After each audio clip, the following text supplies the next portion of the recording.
আমরা ভালোভাবে খেলে বিশ্বকাপের অ্যাটলিস্ট সেকেন্ড থার্ড রাউন্ডে আমরা যেতে পারবো।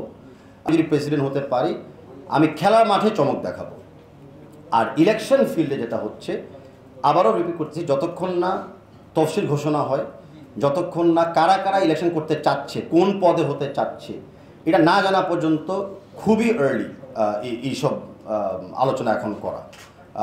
যে মাত্র তফসিলটা ঘোষণা হবে, ইন্টারেস্টেড পার্টিরা অফিসিয়ালি নমিনেশন ফর্ম জমা দিবে, তখনই এই বিষয়তে চিন্তা করারও শুরু করা যাবে এবং কথা বলার একটা স্কোপ থাকবে।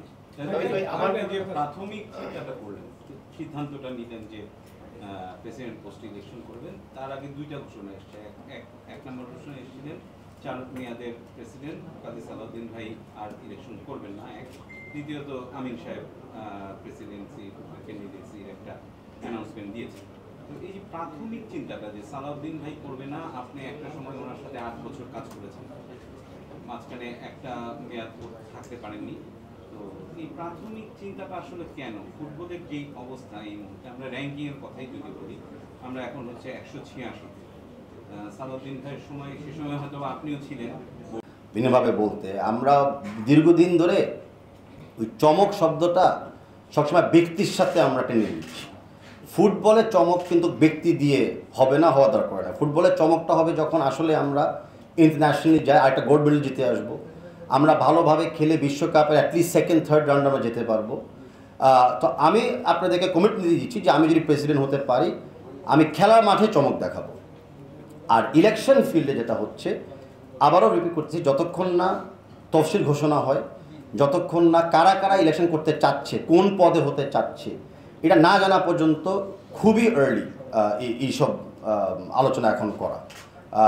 যে মাত্র তফসিলটা ঘোষণা হবে, ইন্টারেস্টেড পার্টিরা অফিসিয়ালি নমিনেশন ফর্ম জমা দিবে, তখনই এই বিষয়তে চিন্তা করারও শুরু করা যাবে এবং কথা বলার একটা স্কোপ থাকবে। ব্যাপারটা কি এরকম যে সালাউদ্দিন ভাই ইলেকশন করছেন না বলেই আপনি করছেন?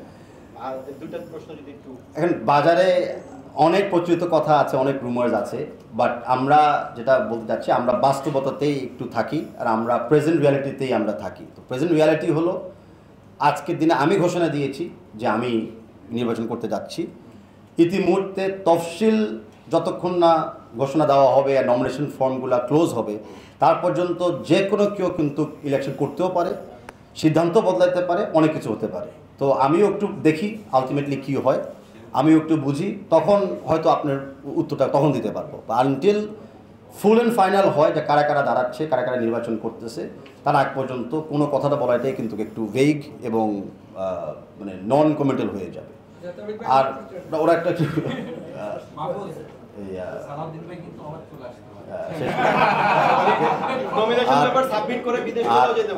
আর মিউচুয়াল কথাটা আসছে, দেখেন, আমার জানা মতো বাংলাদেশ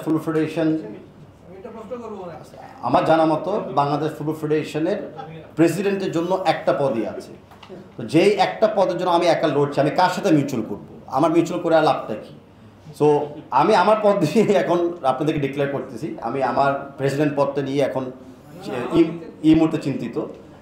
আর পরে কি হয়, এটা অল ডিপেন্ডস কারা কারা দাঁড়াচ্ছে, কারা কারা ইলেকশন করে মানে একটা ভূমিকা রাখতে চায়, আর কোন প্রক্রিয়াতে ওনারা আসতে চায়। সো এখানে একটা আমি বলে রাখি যে একটা ফুটবল ফেডারেশনের সাথে কিন্তু খালি নির্বাচিত কমিটি মেম্বাররা জড়িত থাকে না।